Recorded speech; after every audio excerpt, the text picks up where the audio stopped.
let's say York Hall on a non-televised fight, you have to sell tickets to earn any money, but you have to cover the wages of your opponent as well. So if you don't have the ability to be able to sell enough tickets, you effectively have to pay to fight. A far cry then from Jake Paul facing Mike Tyson in 2024, when the purse was reported to be around £48 million. But the vast amounts of cash lining the top dog's pockets isn't the norm in a typical fight. Let's say you're lucky and you get between 5 and 10 grand. You're going to get 10 grand max for that. 10% goes to the trainer, 25% goes to the manager.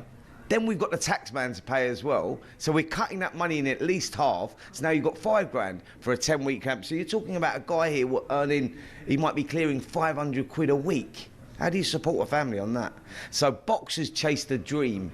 And, you know, there's probably 2% of them that actually make it. So say you do make it and you start to rise up the ranks. Strikers Boxing, a training academy, says the mid-tier fighters can earn more, somewhere between £10,000 and £50,000 a fight, depending on record, profile, opponent and popularity of weight class.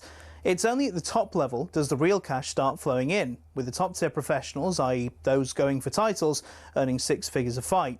Something else you'll have heard of is the terms prize fighter or journeyman. A prize fighter is, as it sounds, someone who picks up fights where they can and gets a nice big check if they win. Journeymen are the fighters who take on up-and-comers, effectively used for experience in the ring.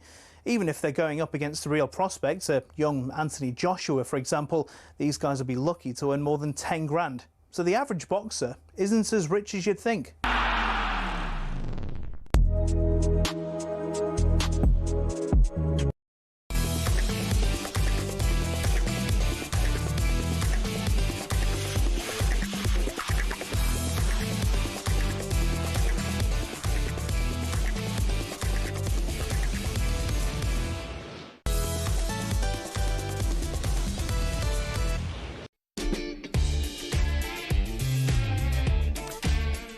Good morning. Welcome along to Early Sports Breakfast with me, Katie Shanahan, this Thursday morning. Good to have your company. Hope you're all doing well. Whether you're on your way to work, you're walking the dogs perhaps, or you're just making a cup of coffee, settle in as we guide you through until the next hour before the breakfast boys of Alan Brazil and Gabby Abonlahor will be here at 6 o'clock with talkSPORT Breakfast. If you want to get involved in the show, we'll be going through all the Champions League action from last night. Liverpool's late win against Atletico Madrid, Chelsea losing to Bayern Munich, and obviously Postecoglou as well, suffering another defeat. So if you want to get involved in the show, we'd love to hear from you. Give me a call, 03717 223344, or you can text me 81089. Nick's in the studio. How are you? Hey, how you doing? What do you do when you want to watch 2 Champions League games at the same time? Do you put one on the TV and like one on a laptop or something? This is what I do. I kind of pick a main game and then I flick, and then obviously with certain channels you can, if you've missed a goal, you can go back, quickly check it and then go. I kind of want to get invested in one game. Yeah, I think sometimes when you flick around you end up losing one, you miss like the proper drama of watching a game, but also sometimes you miss the best bits. Usually I'll choose one and then put one on the little monitor. Have you seen Amazon's new thing they're doing with all the graphics around the players? Yes, really cool. Do you like it? Do you not? No. Oh. It doesn't really give me much. The one thing I do like is, though, they give you the height at which players head the ball. Yes, that is cool. Richarlison was heading things away at about 7'5", and Pedro Porro could not get anywhere near 7 foot. Little insight. I thought that was interesting. That is interesting. Apart from that, not bothered. Right, what is coming up in the show today? On the way this hour, we'll start at Anfield. One more late show. We'll take a look at Chelsea's sloppy defending. Harry Kane was good, though, wasn't he? Another difficult night for Postecoglou at Swansea. Great, though, from Cameron Burgess. We'll get into that in a bit. Plus, we'll hear from another tense press conference involving Chris Eubank Jr. and Eddie Hearn. And we'll go through the best of the front and back pages, as we always do, on this Thursday morning. Right, thanks, Nick. Let's get into it. Right, it was another breathless night in the Champions League. Harry Kane just can't stop scoring, can he? 2 goals for him, which led to a disappointing night for Chelsea. Cole Palmer also looked prolific, getting a couple of goals as well. Some sweet strikes in there if you haven't seen it already. And at Anfield, it was another Liverpool late show. Here's how it all sounded on talkSPORT. Into play again inside the penalty area. It's two. That is what Mo Salah is all about. Barrios, another from Llorente is in. Atletico Madrid have come back from 2-0 down. 2-2 in stoppage time. In comes the latest corner. It is Virgil van Dijk. Liverpool do it again. If the rest of the Champions League campaign is like this, bring it on. Another great night here at Anfield. They always find a way to come back into the game, and that's what they did. The good thing for us is that we have the same mentality. And Kane has the chance to make it 2-0. Sanchez goes to his right. The ball arrows into his left. Palmer is striding up to the edge of the area. Gets it back and arrows it into the top corner. Cold-hearted Cole Palmer. Wow, it's all happening in the Allianz. It really is. Kane comes forward into the penalty area. Chelsea have given the ball away. And Harry Kane is amongst the goals again. And they've been beaten here in the Allianz Arena. Bayern Munich ruthless when they took their chances. Chelsea not so. And that's why Bayern have beaten them by 3-1. We love the Champions League on talkSPORT.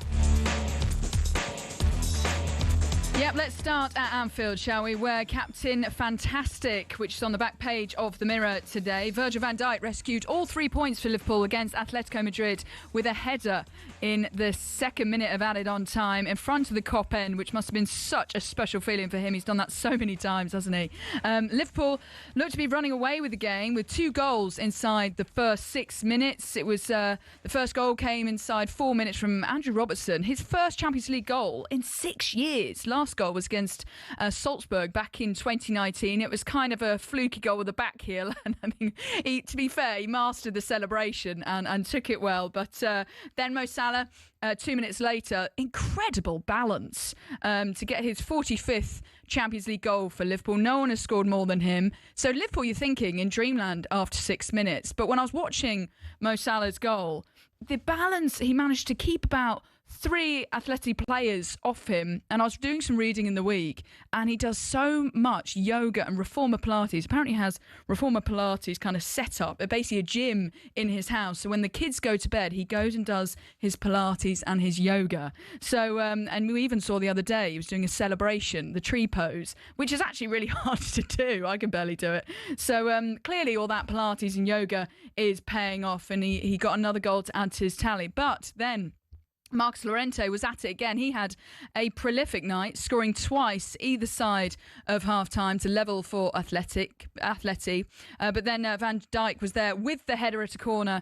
And, well, yeah, Anfield erupted as they made it 3-2. Diego Simeone, though, was shown a red card after he reacted with some of the fans when they scored. But I suppose Liverpool leave it late. They get the job done, which is, I suppose, a sign of champions, just grinding out, and the belief is there. But Slot, probably it wasn't an easy night for him in terms of the nerves, even if it was his birthday as well. So I suppose he did get the win that he wanted. talkSPORT's Dean Ashton, though, broke down the game and Liverpool's defensive weaknesses with Adrian Durham last night. Liverpool get the win, and I think possibly, look at those stats and they just about deserve it in the end. But let's just go back to defensively. You're talking about out wide. They wanted to sign Gahey. They signed Kirkes for, 40 million? And he can't even get in this team. He comes on and I mean, they have got a big problem. Yes, they're changing things in the way they attack. Florian Wirtz coming in and Isak's there, Katike's there in the background. They've changed the way they attack, but it seems to have impacted them at the back in a negative way, doesn't it? It's got that feeling, hasn't it? I mean, look, the 2 attacking wide players don't defend most of the time, and when they do, they're not very good at it. So ultimately, you've got the fullbacks on their own, and they're attacking fullbacks. They're not tucking nicely in towards Van Dijk and Konate. They're going out, or they're in an attacking position, and there's space behind them. Van Dijk and Konate don't want to have to come out. Either Gravenberch has to do more and be more responsible, maybe even more so in getting into that position to make a back 3, because they don't want to go out, the centre backs. It's something they really need to work on, because we've seen it a lot already at the start of the season, and they've got themselves out of it.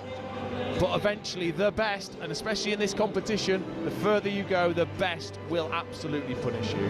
Yeah, spot on. Liverpool really need to tighten up that defence if they want to go all the way in this competition. Liverpool are my favourites to win the Champions League, but they really do need to sort out that defence, especially as we progress throughout the competition. Alexander Isak made his debut and started up front for Liverpool. He lasted 58 minutes before being subbed off for Hugo Ekitike. And on the sports bar last night, Jermaine Pennant said it's too early to judge Isak and is sure he's going to come good in a red shirt.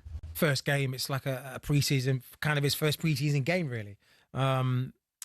It's going to take a little while for him to get match fitness, but I saw little touches here and there. But I don't need to worry or to see if he's going to adjust. I've seen enough from what he did at Newcastle to know that once he gets fitness, that's all it is down to. Not as can he handle the league, can he handle Liverpool, can he handle the style? Of course he can. It's all about soon as he gets match ready, match fitness, more games under his belt. That's when we'll see the best of it. Yeah, that's the thing.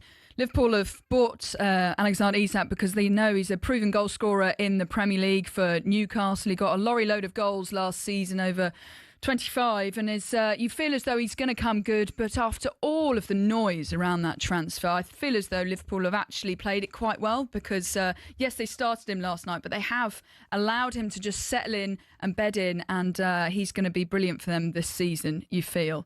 Right, meanwhile, Chelsea only had themselves to blame over in Munich after some really poor defending as Harry Kane was clinical once again.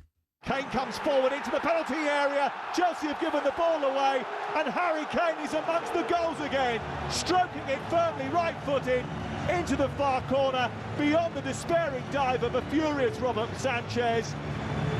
And Bayern Munich do have their third goal.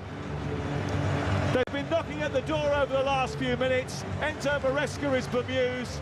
Chelsea may well be beaten. Bayern Munich have 3. Yeah, just on Enzo Maresca, he thinks that Chelsea played well, but he's upset over giving away sloppy goals once again. I think the first 20 minutes we start very, very good, creating 2-3 clear chances without conceding nothing. Then we concede the goal that we can avoid that kind of goal.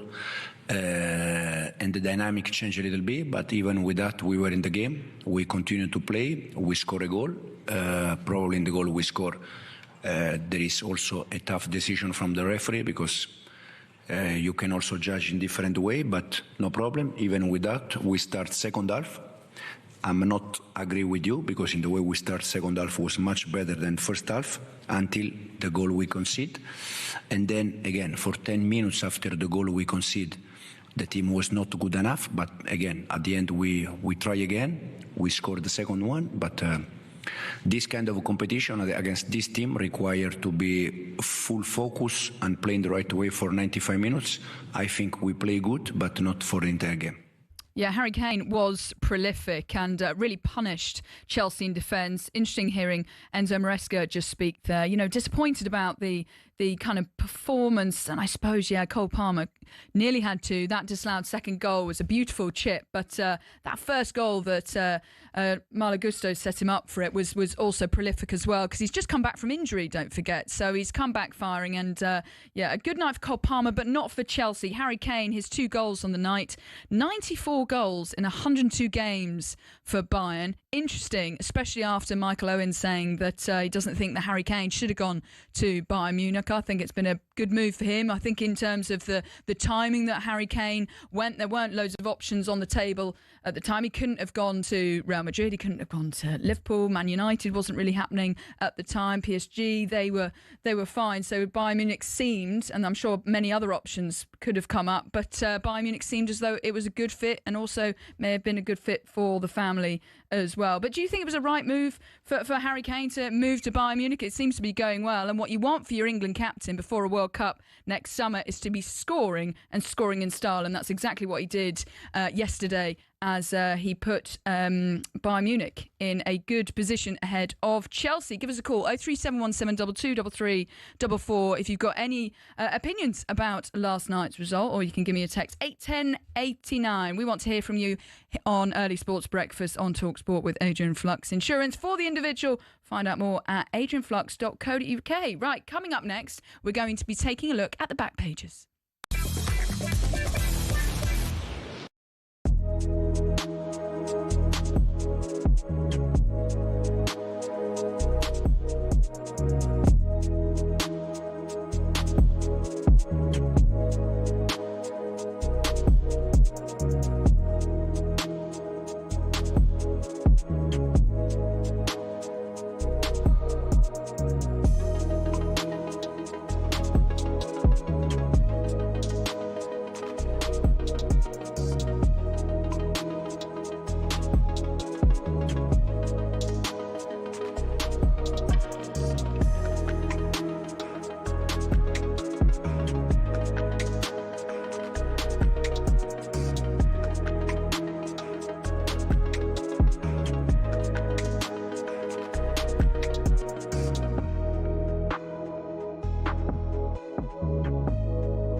Good morning. You're listening to Early Sports Breakfast with me, Katie Shanahan, this Thursday morning. How are you doing? If you're just waking up, settle in as we guide you through until talkSPORT Breakfast is coming up at 6 o'clock with Alan Brazil and Gabby Igbonlahor as we reflect on all of the Champions League action from last night, and it carries on tonight because a couple of big games. You've got Newcastle facing Barcelona, can't wait to see that one, and Man City against Napoli. I think Napoli are going to be the surprise package in the Champions League this season, and we'll be reflecting on the Carabao Cup games as well as that continues. Right, here are some of your headlines we've got coming up this morning before the back pages. Elsewhere in the Champions League, PSG hammered Atalanta 4-0 and Inter Milan won 2-0 away at Ajax. Phil Salt led England's cricketers to victory in the first T20 International away to Ireland. The opener top scored with 89 as the tourists successfully chased down 197 with 14 balls to spare. Jake Whiteman delivered Team GB's first medal of the World Athletics Championships in the men's 1500 metres. He had to settle for silver after being pipped to the finish by Portugal's Isak. And for all of the day's biggest stories, you can go to talksport.com. This is Early Sports Breakfast. You're waking up to this Thursday morning with Adrian Flux. Get a tailor-made quote for your commercial vehicle. Search Adrian Flux, insurance for the individual. Right, let's get into the Carabao Cup action, shall we? As Big Ange's Nottingham Forest went to Swansea in the Carabao Cup, and it did not go according to plan for Postecoglou. Here's talkSPORT's Lawrence Murrah. Wow, Swansea 3, Nottingham Forest 2. Party time in Abertawe as the home side came from 2-0 down to win it in the 97th minute. And Postecoglou is going to have to wait for that first win as Forest boss. Igor Jesus had scored twice in the first half, and quite frankly, apart from the penalty shout for Bolly's clumsy challenge on Yakue, they were good value for it. Second half was fairly standard stuff until captain Cameron Burgess scored with a proper centre-back header on 68 minutes to pull one back.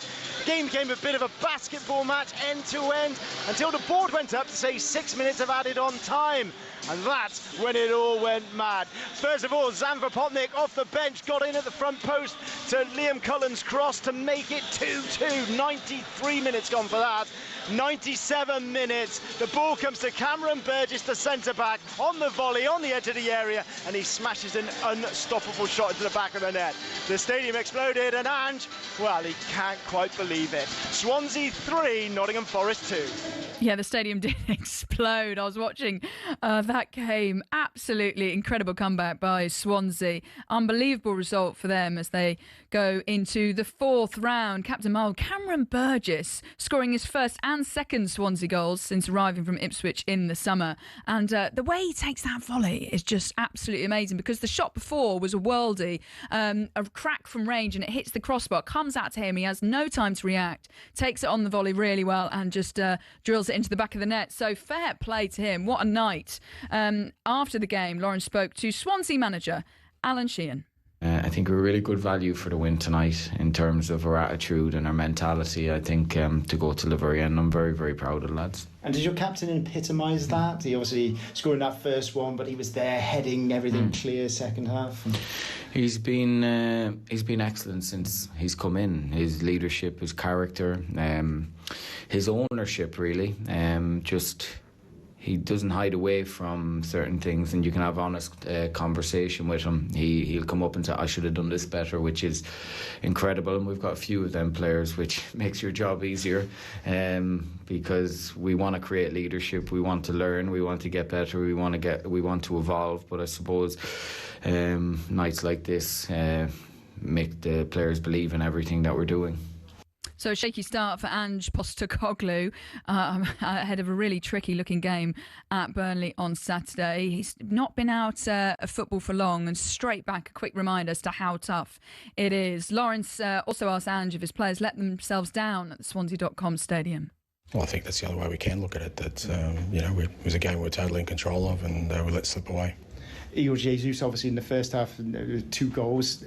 Impressed you with that, but substituted at half-time. What was the sort of thoughts there? Yeah, it was always a plan. He hasn't played a lot recently, so 45 minutes, and Calamando 45 minutes as well. So, there's guys we still need to protect. They're not quite there yet from a physical standpoint, but, I think they'll be better for the run out tonight.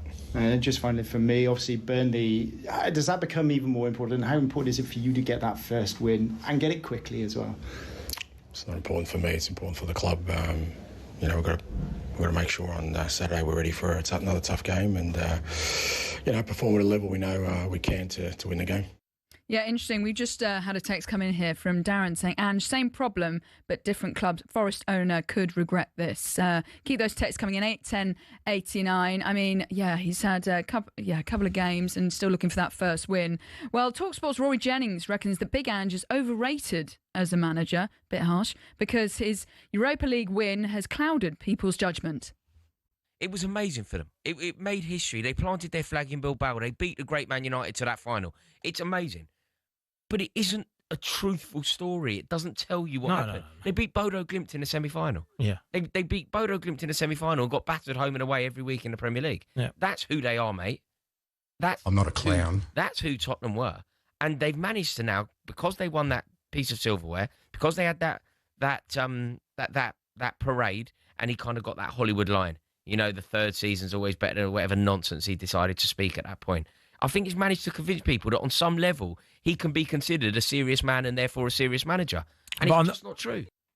I mean, winning a trophy is some feat, even if it did cloud over the Premier League side of things. 22 league defeats is unforgivable. But in terms of, he did end up winning them a trophy, their first one in 17 years, and I think that needs to be celebrated. So I think that's a bit harsh from Rory there. Do you agree? Do you think Ange Postecoglou is overrated following his Europa League win? Give us a call 03717 223344. How do you think he's going to get on at Nottingham Forest? How soon does he need a win? But it's been two games and disappointing result for them against Swansea, but fair play to Swansea because they came back firing. Right, Nick Ellaby is back alongside me. What's caught your eye this morning in the papers? Hi, well, I wanted to start with something that's not, I don't know if it is in the papers, but West Ham put out a statement last night on their website at 8 p.m. Maybe a good time to kind of bury this kind of news, but addressing fan concerns about what the atmosphere is like at the London Stadium. We've heard loads of West Ham fans and ex-players here on talkSPORT, criticise that, not necessarily the move, but the fact that, they're so far away from the pitch.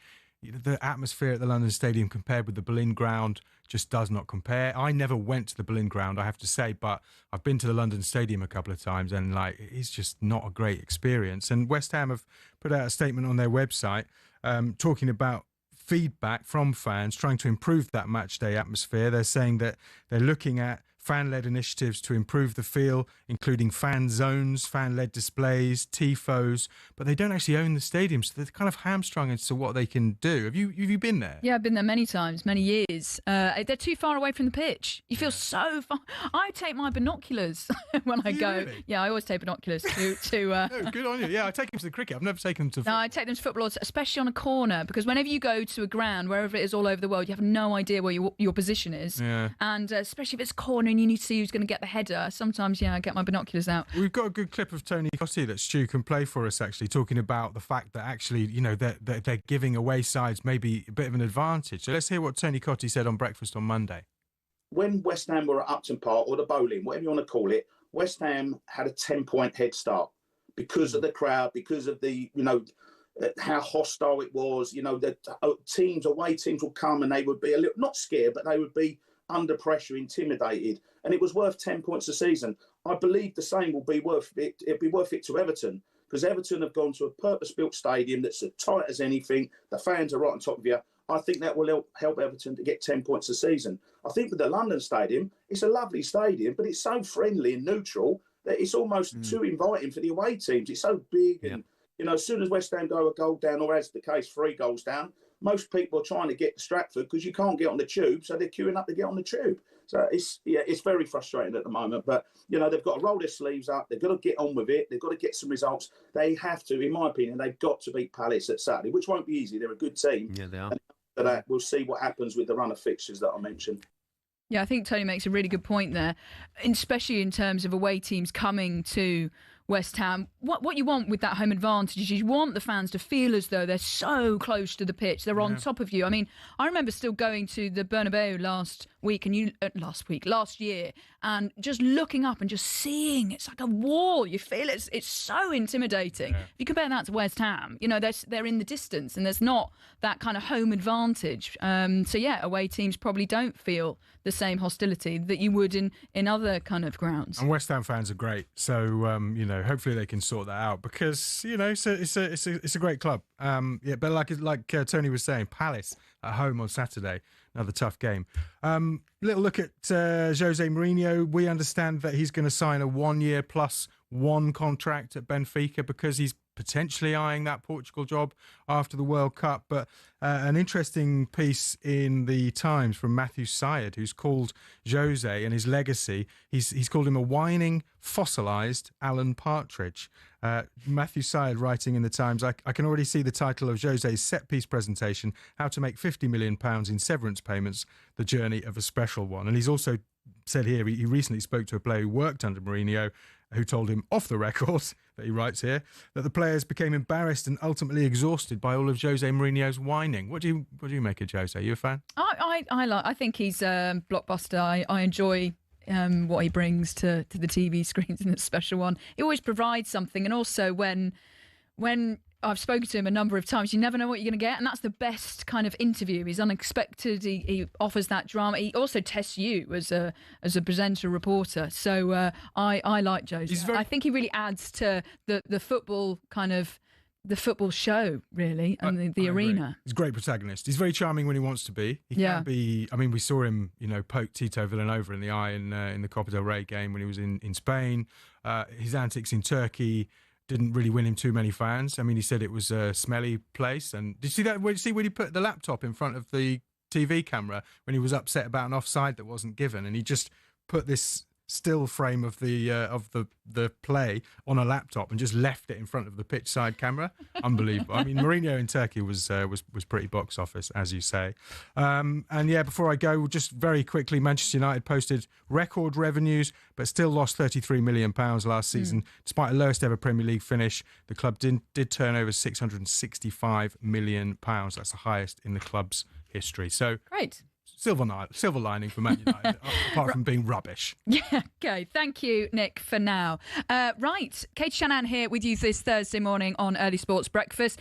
talkSPORT Breakfast is coming up at 6 o'clock. Up next, we'll be hearing from Eddie Hearn on the Eubank Junior against Ben rematch. And we'll be having some fun, of course, with the front pages.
The Premier League's profit and sustainability rules are sold to us as financial fair play, a way to keep clubs from going bust. But there are those who feel it's starting to look a lot like a system that protects the big boys and keeps the rest in their lane. Here's how it works and why people feel that way.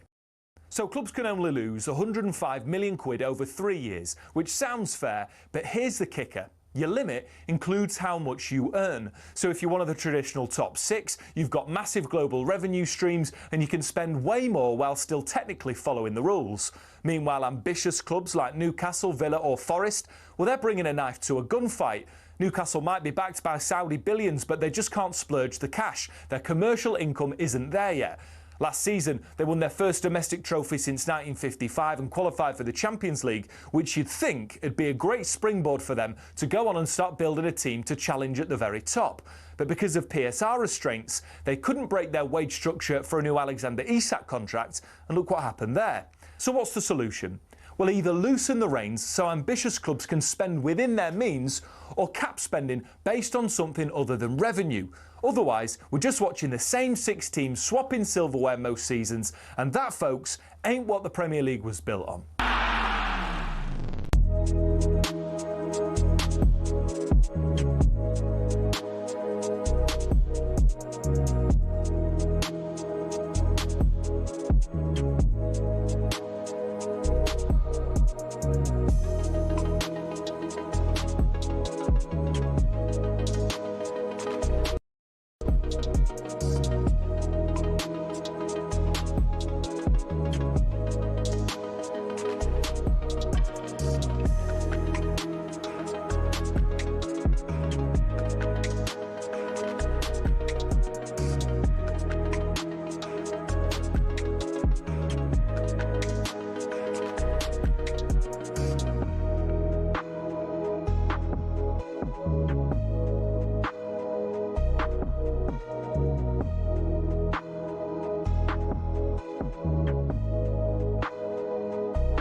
Good morning, Katie Shanahan here with Early Sports Breakfast. How are you doing this Thursday morning? If you're walking the dogs on your way to work, or maybe you've hit snooze a couple of times and you're just waking up, hopefully we'll be getting you ready for the day ahead. Alan Brazil and Gabby Bonhall will be coming up here at 6 o'clock with talkSPORT Breakfast. And in a bit, we'll be looking ahead to 2 tasty Champions League games involving Manchester City and Newcastle. But this morning, we've actually been talking about another difficult night for Ange Postecoglou after they lost to Swansea, knocking them out of the Carabao Cup. They were 2-0 up, but Swansea came back with some terrific goals to win 3-2. And give us a call what you think about this. Rory Jennings thinks that Ange Postecoglou is overrated as a manager. 03717 223344, or you can text me 81089. That's exactly what Alex, the Spurs fan, has done. Good morning, Alex. How are you?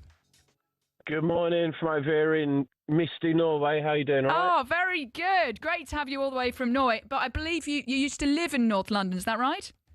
Yeah, I'm from from Hertfordshire, so just above London. And yeah, I've been over here for over 23 years now. So it's really exciting that Tottenham are coming over here again, twice in the space of 4 months now. So heading up to Bodo in just under 2 weeks. So looking forward to that. Yeah, definitely. Oh, fabulous. I actually watched the reverse fixture last season when Bodo came to the Spurs stadium, and it was, what an occasion that was. So exciting you're going to be able to go to the game as well, because Bodo's got a fantastic story, don't they?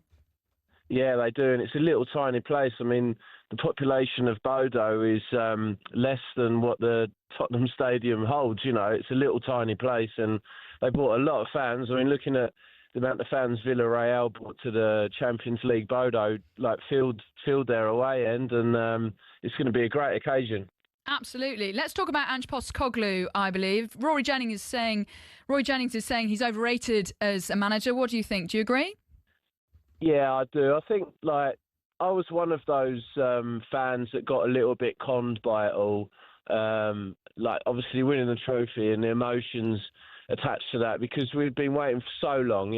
As Spurs fans, we've been hitting the post and it's been going out, and this time it went in, and we were lucky on the day in the final, and maybe any other team would have beaten us. But I solely believe that the players had more involvement than what is known to us, and also like Romero being captain was also a blessing in disguise, I think, because he's a far better leader than Sonny.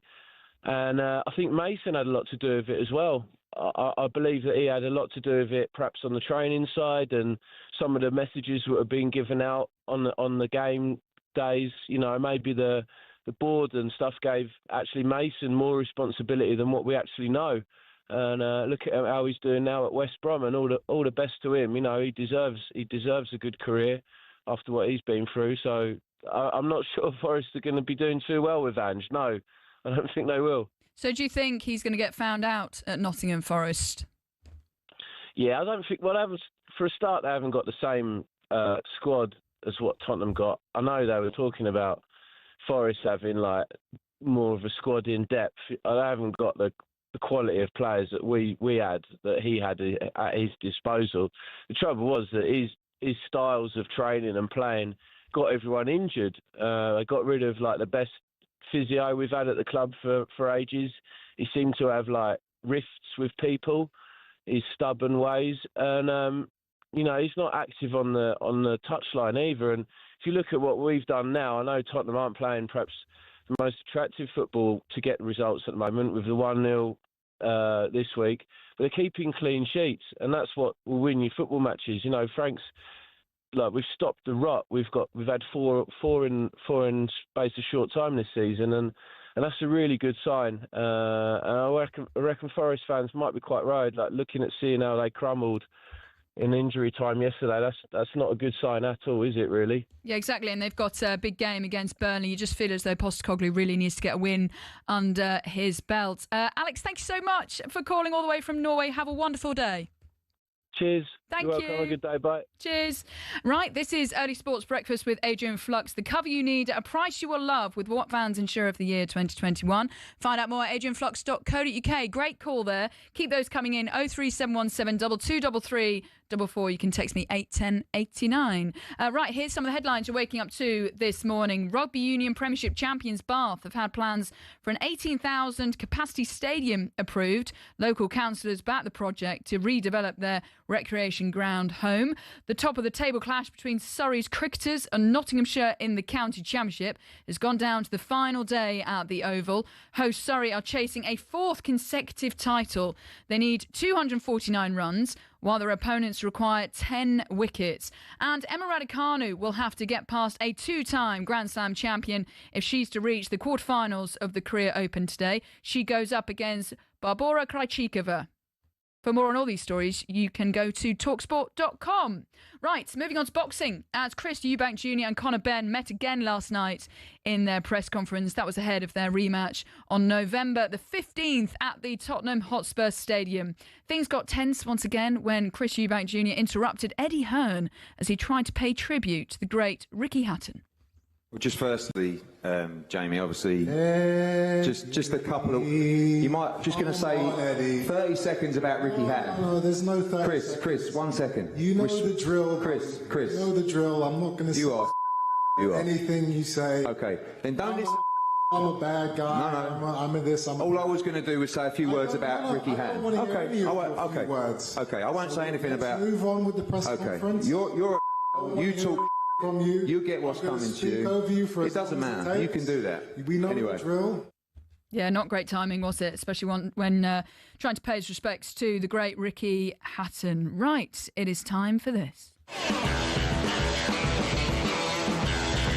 Right, We are playing Oasis once again because we've got a huge competition for you to get involved with. This is your final chance, yes, final chance to enter our biggest competition yet. 2 winners will score Oasis tickets for their September the 27th show, and one will win £25,000 in cash. Yes, 25 grand. Not bad. And, of course, tickets to see Oasis. You've only got until 9 a.m. tomorrow. Yes, 9 a.m. tomorrow to enter. Here's how you do it. 18 plus, UK excluding Northern Ireland. For a chance to win, text the word Oasis to 83338 and you're in the draw. Text costs £2 plus 1 standard network rate message. You must have the bill payer's permission. Or you can enter for free by calling 0330 880 338. All entries must be received by the 19th of September at 9 a.m. This is a talkSPORT limited promotion run on talkSPORT, Talk and Virgin Radio UK stations. Full terms and conditions at talksport.com. It's a front page throwdown. Oh, what a move! The front page is first on the early sports breakfast. talkSPORT. Right, Nick Ellaby is back alongside me because it's time for the front page. Yeah. What have you got? I know you probably travel quite a lot for your work, but do you go to restaurants alone? Do you ever do that? Yeah, I actually love doing that. Just because I don't know, just enjoy my own company, you know.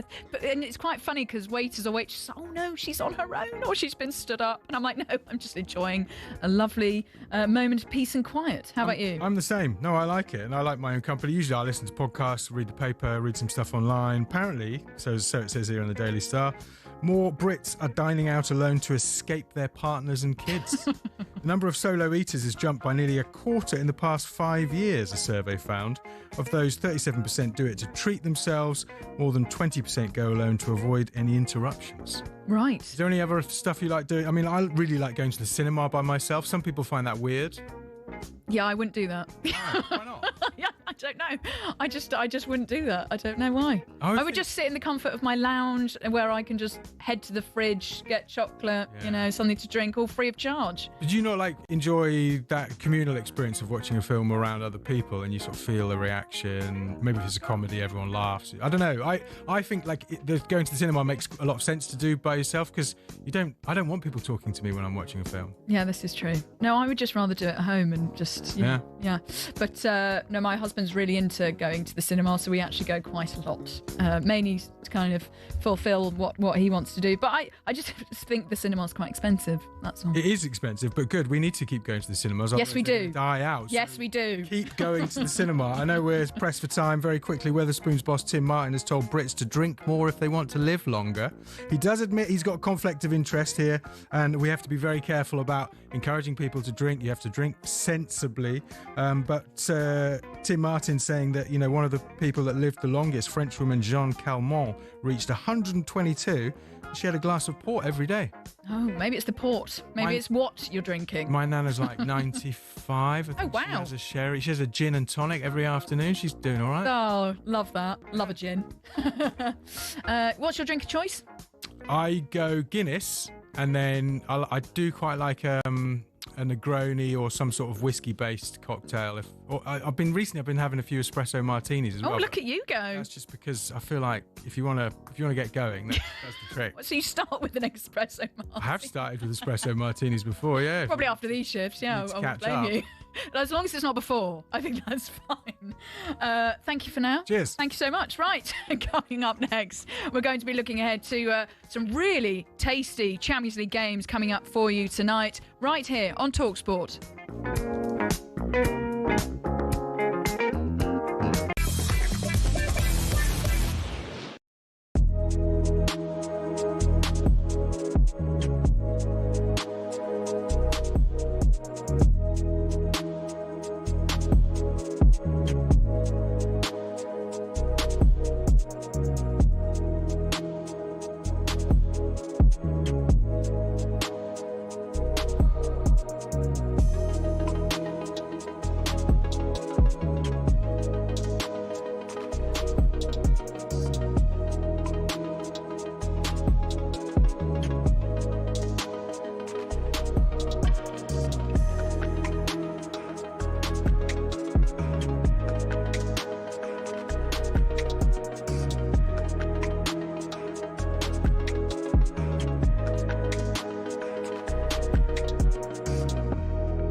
Morning, this is Early Sports Breakfast. Katie Shanahan here, guiding you through until 6 o'clock, where the Breakfast Boys this morning of Alan Brazil and Gabi Bonlahor will be here to guide you through to start your Thursday. But first, two more blockbuster games in the Champions League tonight, and they're both live right here on the talkSPORT network.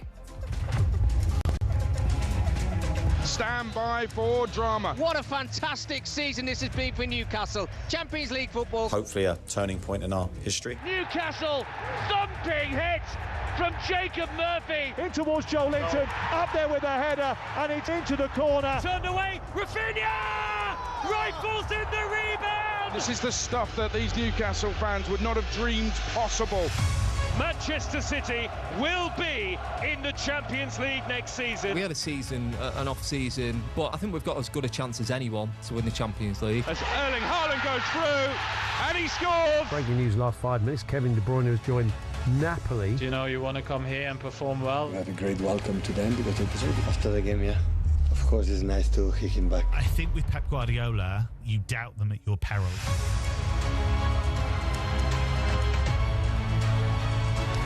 Yeah, it's going to be such a good game tonight. Newcastle up against Barcelona as well at St James's Park. One of those games that everyone's getting really excited. Can't wait to watch that. Lamine Yamal, though, won't feature as he's out with a groin injury. So shame that the Newcastle fans won't be able to see him in action.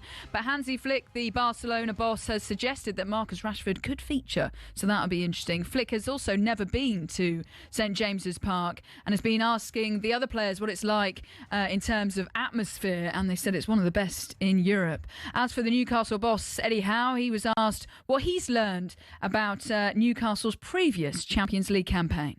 Well, I think that experience in part, just the size and the magnitude of those games, everything that goes into a Champions League game, it is different from the Premier League.